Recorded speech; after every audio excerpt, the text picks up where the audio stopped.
হয়, দুৰ্ভাগ্যৰ বিষয় আমাৰ এই জিলাখনত একমাত্ৰ প্ৰেক্ষাগৃহ আমাৰ এই জিলা সদৰ ঠাইত এই প্ৰেক্ষাগৃহতে বিভিন্ন দল সংগঠন বা চৰকাৰীয় কাৰ্যসূচী হওক প্ৰতিটো কাৰ্যসূচী ইয়াতে অনুষ্ঠিত হয়।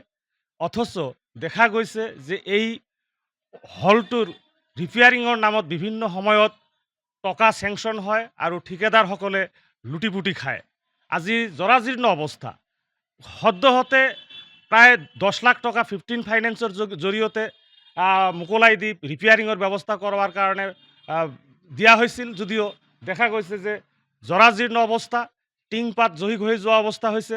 আজি ফ্ল'ৰ লেতেৰা পেতেৰা, মানে ইয়াতে মিটিং কৰাৰ কোনো যোগ্যই নাই, মানে এনেকুৱা এটা অযোগ্য ঘৰ ভূত বাংলাৰ নিচিনা হৈ পাইছে।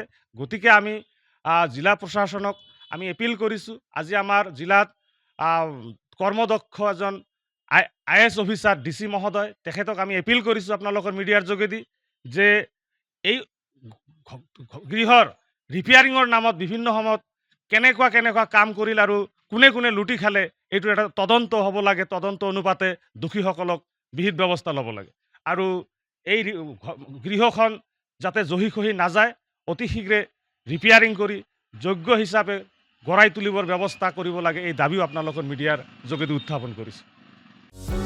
যিকোনো খবৰৰ বাবে যোগাযোগ কৰক আমাৰ এই নম্বৰত 9181 307 221।